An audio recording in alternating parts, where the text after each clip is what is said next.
जय हिंद मित्रों। मैं राजेश पाठक एक बार फिर उपस्थित हूं एक नए जानकारी के साथ।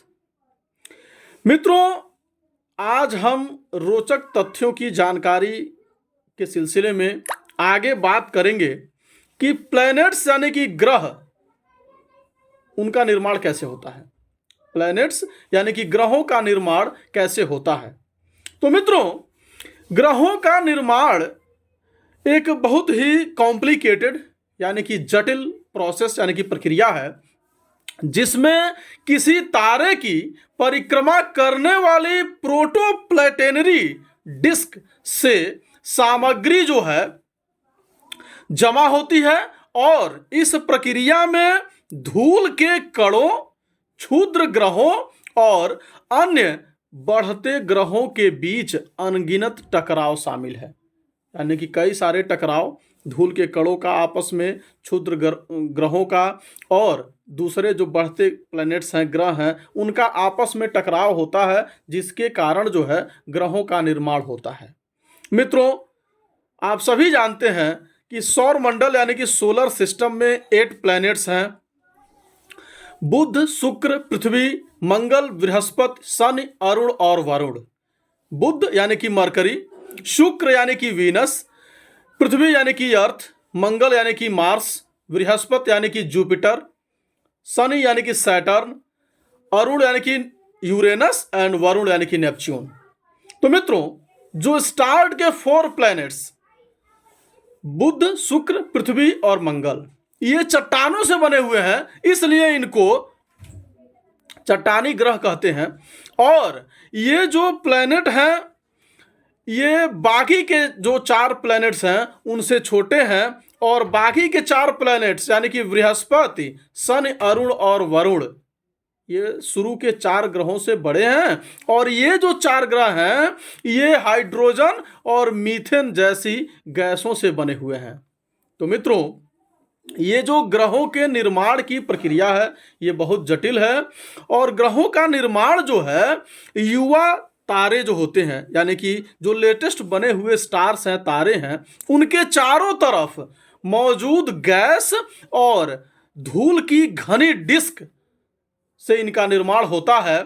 और इस प्रक्रिया में टकराव यानी कि आपस में टकराना, संलयन और गुरुत्वाकर्षण यानी कि ग्रेविटेशनल फोर्स बल भी शामिल है। तो मित्रों, संलयन, टकराव और ग्रेविटेशनल फोर्स भी ग्रहों के निर्माण में होता है।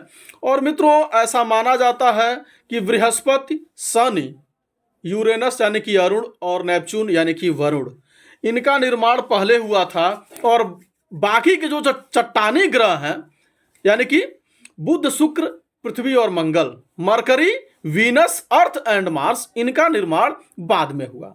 हालांकि ग्रहों के उम्र को लेकर ऐसा माना जाता है कि हमारे सौर मंडल के सभी ग्रह लगभग 4.5 यानी कि 4.5 अरब वर्ष पुराने हैं। और ये सभी ग्रह जो है कुछ ही मामूली अंतर पर बने हुए हैं, यानी कि कुछ ही समय का अंतर है।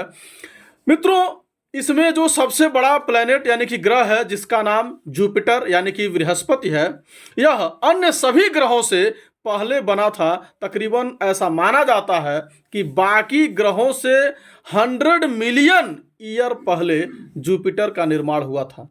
वैसे तो मैंने बताया आपको कि सभी प्लैनेट्स जो हैं 4.5 अरब वर्ष पुराने हैं, लेकिन जुपिटर जो सौर मंडल का सबसे बड़ा प्लैनेट यानी कि ग्रह है, उसका निर्माण इन सबसे 100 मिलियन ईयर पहले हुआ था।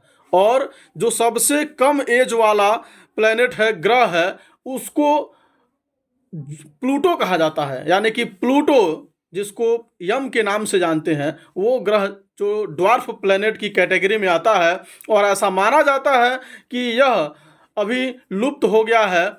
जैसे पहले सौर मंडल में यानी कि सोलर सिस्टम में 9 प्लैनेट्स का जिक्र होता था, लेकिन प्लूटो का जिक्र अब नहीं होता है। इसको ड्वार्फ प्लैनेट यानी कि बौने ग्रह की श्रेणी में रखा जाता है। तो मित्रों, इसी प्लूटो यानी कि यम ग्रह को सबसे कम उम्र का माना जाता है। कारण ये कि इसकी संरचना बर्फीली है। इसकी संरचना बर्फीली है। इससे अनुमान लगाया जाता है कि यह जो है सबसे नया बना हुआ प्लेनेट है। और सबसे पुराना बृहस्पति है, जिसको जुपिटर कहते हैं, जो शुरुआती गैस वाला प्लेनेट है, सबसे बड़ा प्लेनेट। और हमने बताया आपको कि यह 100 मिलियन ईयर पहले बाकी ग्रहों से बना था। तो मित्रों, सूर्य के सबसे निकट का जो प्लेनेट है वो बुध ग्रह है, जिसको मरकरी कहते हैं, जो सबसे छोटा प्लेनेट भी माना जाता है। तो मित्रों, अगर यह जानकारी आपको पसंद आई, यह जानकारी आपको अच्छी लगी, तो आप मेरे चैनल को सब्सक्राइब करिए, लाइक करिए और शेयर करिए। साथ ही साथ मित्रों, आप अपना चरित्र इस तरह से विकसित करिए कि समाज के लोग आपको अपने साथ पाकर सहज महसूस करें। अनुशासन में जीवन जीने का प्रयास करिए, महिलाओं का सम्मान करिए। धन्यवाद।